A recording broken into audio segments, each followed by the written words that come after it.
안녕하세요, 최호섭입니다. 우리는 살면서 참 여러 가지 스트레스를 받죠. 근데 그 중에서도 꽤 큰 비중을 차지하는 게 바로 배터리 스트레스일 겁니다.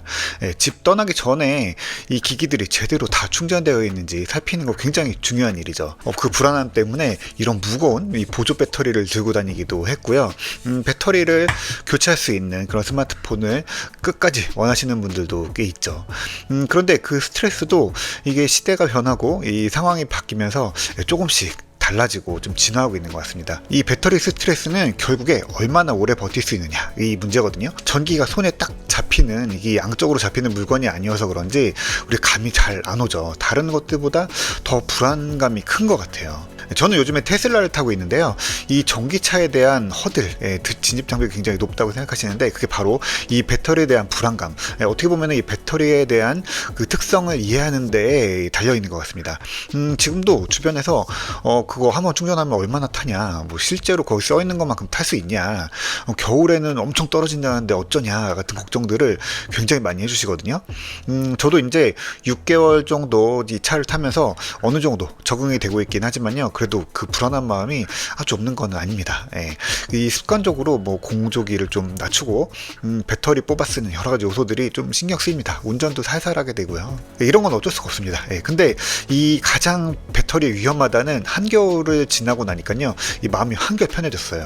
분명 그 날씨가 좋던 가을보다는 조금 불편하긴 하지만 사실상 이 한겨울 내내 배터리 때문에 마음 졸일 일은 한 번도 없었습니다. 이건 뭐 사람마다 라이프 스타일이 다르겠지만 저는 주로 이제 수도권에서 움직이는 경우가 많고요. 멀리 가봐야 뭐 하루에 왕복 200km에서 한 300km 그 정도밖에 안 됩니다. 이 차는 한번 충전하면은 390km가 갈 수 있다고 하는데 영하의 날씨에도 350km 그 정도까지는 탔던 것 같고요. 더 멀리 다니셔야 하는 분들은 뭐 급속 충전기라던가 뭐 다른 방법들을 이용해서 썩 불편 없이 타고 계시는 걸로 알고 있습니다. 마음이 불안했던 것뿐이지 실제 뭐 탈 수 있는 차고요. 이 정도 배터리 스펙이면은 일상에서 전혀 문제가 없다라는 생각을 하고 있습니다. 사실 이런 마음을 갖게 된 거는 이 전기차의 진화와도 관계가 있는데요. 제가 전기차를 처음 타본 게 10년 좀 더 됐겠네요. BMW의 i3였습니다. 이 차는 한 번 충전으로 100km 정도 탈 수 있었는데요. 지하 주차장 5층인가 6층인가에서 이 지상으로 올라오니까 배터리가 3% 넘게 빠지더라고요. 이 차는 1%가 1km랑 다름이 없으니까 이게 참 배터리 떨어지는 숫자 자체가 굉장히 무섭더라고요. 그런데 그것도 뭐 서울 시내에서만 생활하면은 괜찮긴 했었어요. 그 이후로 2016년인가 제주도에 여행 갔다가 그때 이제 아이오닉 전기차가 막 나왔을 때인데 그거를 렌트해서 타봤습니다. 렌트회사에서 막 뽑은 이 새 차를 진짜 주행거리 뭐 몇십 미터, 근데 새 차죠. 그거를 제가 처음으로 빌려서 탔었는데 이 차는 한 번 충전하면은 200km 정도 가더라고요. 마음이 굉장히 편하더라고요.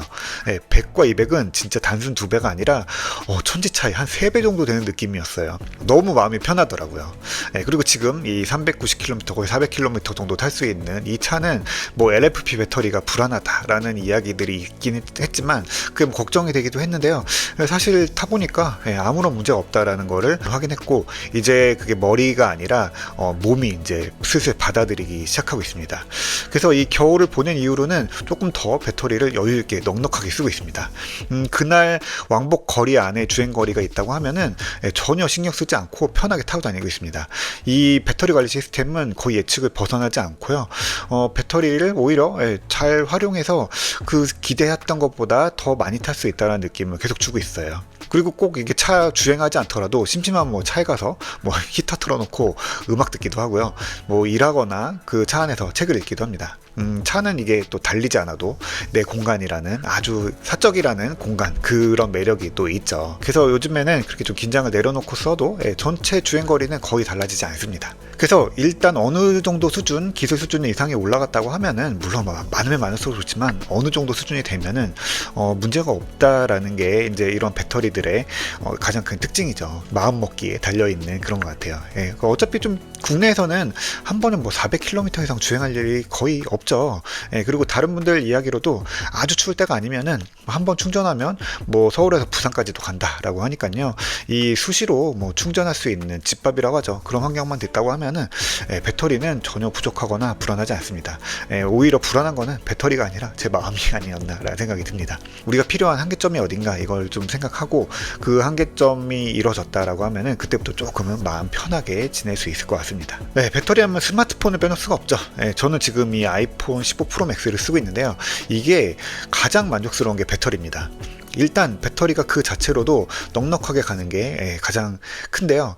뭐 그건 요즘에 뭐 스마트폰들 다 배터리 오래오래 쓸 수 있죠. 근데 이거는 뭔가 조금 다른 단계로 넘어간다라는 생각이 듭니다. 저는 진짜 배터리에 대해서 이렇게 신경 쓰지 않는 기기는 처음이에요. 네, 일단 이 충전 최적화 기능이 있습니다. 배터리 항목에 들어가면 이 충전 최적화 항목이 있거든요. 이건 배터리 충전을 최대 용량의 80%만 하는 겁니다. 이 리튬 계열 배터리는 가득 충전하거나 또 완전히 방전되는 것이 가장 안 좋거든요. 기본적으로 이 배터리라는 거는 이 풍선에 바람을 넣는 거랑 비교하면 됩니다. 그래서 너무 많이 넣거나 다 빠지면 안 좋다라는 이미지로 생각하면 쉽습니다. 그래서 50% 정도에서 유지하는 것이 이 배터리 컨디션에 가장 유리하다라고는 하는데 그걸 이용자들이 직접 다 스스로 관리하는 건 너무 힘든 일이에요. 그걸 실제로 한번 80을 넘기지 말고 써보자 라고 했던 적도 있는데 일단 굉장히 번거롭고요. 밤에 자면서 꽂아 놓을 수가 없죠. 그리고 또 배터리는 항상 부족할까 봐서 불안한데 가득 채우지 않고 20%를 모자란 채 이거 외출하면은 마음이 일단 불안하기 때문에 가득 충전하는 게 어쩔 수 없다라는 생각을 하고 있었거든요. 근데 이제 그 문제가 좀 해결되는 단계다라고 보는 게 바로 이겁니다. 기기 스스로 80%만 충전하도록 제어하고요. 80%만 충전을 해도 이전에 쓰던 제품들을 못지않게 오래 쓸 수 있습니다. 저는 며칠에 한번 충전하는지 별로 이렇게 생각을 안 하고 그냥 그때그때 조금씩 충전하면서 쓰고 있는데 별로 스트레스는 없습니다. 그래서 이번에 좀 생각해 보니까 대략 한 3일에 2번 정도는 하는 것 같아요. 사실은 그냥 빨간색이 보이면 잠깐 충전합니다. 이게 또 급속 충전으로 충전 속도도 굉장히 빠르죠.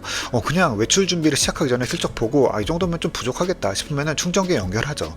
그러면 이제 25W까지 고속 충전이 되는데 뭐 씻고 옷 갈아입는 정도만 해도 거의 80%까지 금방 찹니다. 아주 가끔 이 배터리 관리를 위해서 100%까지 가득 충전하긴 하는데 이것도 배터리 관리자가 뭐 그래야 될 때를 찾아서 알아서 해줍니다. 그래서 가득 충전하지 않으면 배터리 컨디션은 어느 정도 영향을 주냐. 이게 제품을 제가 이번에 보니까 작년 7월에 그러니까 제품 출시되기 전에 이미 미리 만들어졌던 제품이죠. 그래서 7월에 생산이 됐고요.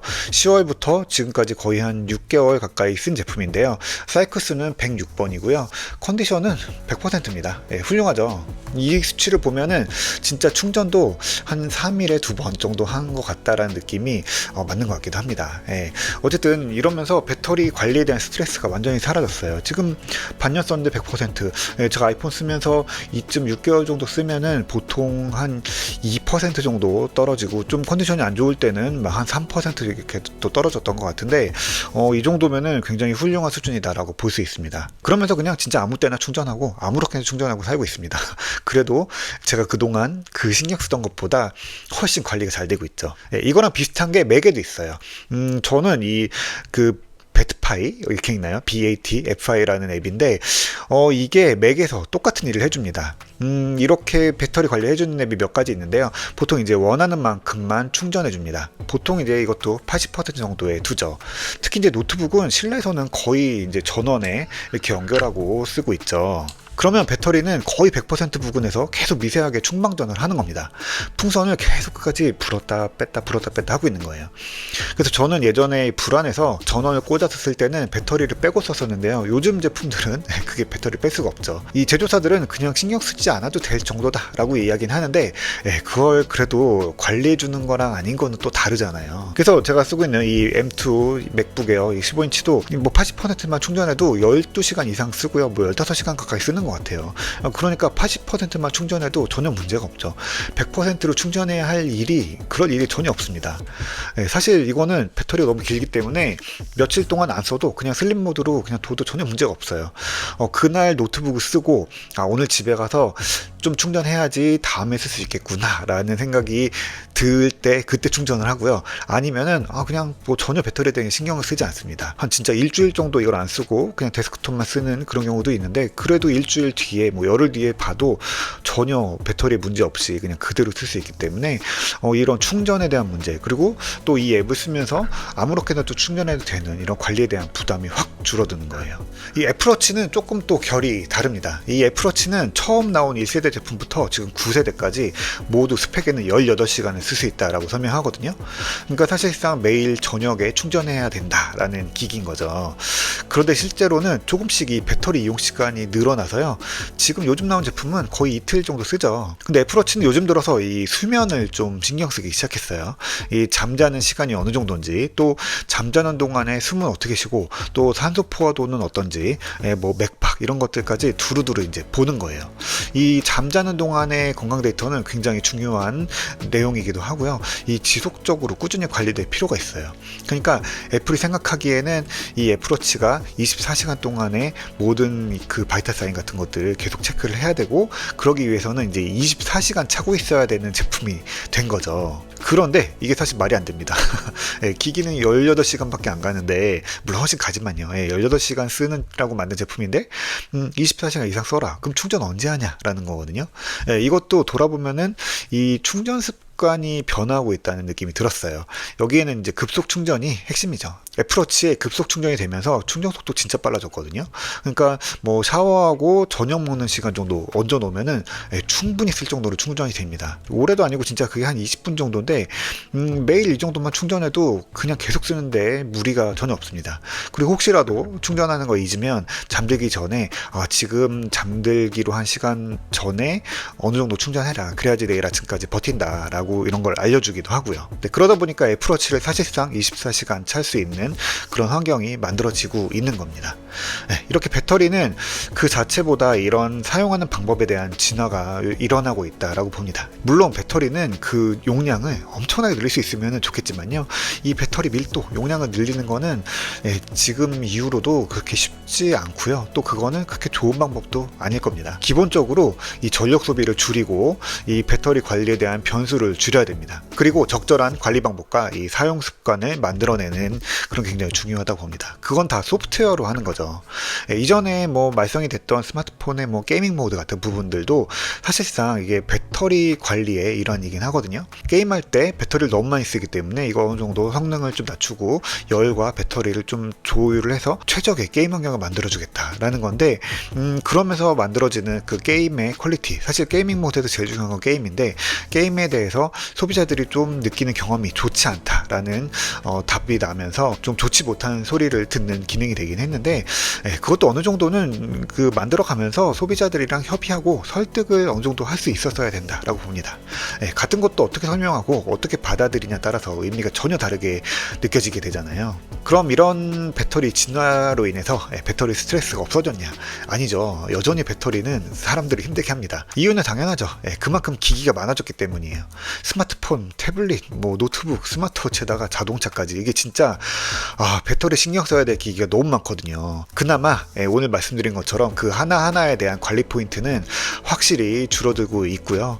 더 편해지고 있긴 하지만 전체적인 총량은 비슷하다라는 거예요. 여전히 우리는 배터리에 갇힌 세상을 살고 있다라는 느낌이 듭니다. 뭐 이것도 언젠가는 완전히 다른 뭐 무선 충전이라던가 뭐 자동으로 알아서 충전할 수 있는 인프라, 이런 것들이 생겨나면서 꾸준히 발전이 되지 않을까라고 생각을 하고 있습니다. 기대죠.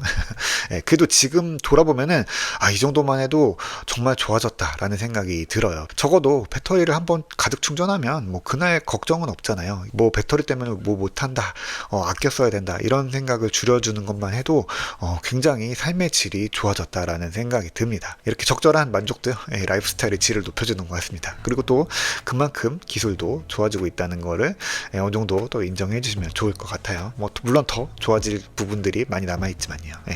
그래서 오늘은 배터리 이야기를 해봤습니다. 저는 또 다른 이야기 다시 올게요. 오늘 얘기는 여기까지 하겠습니다.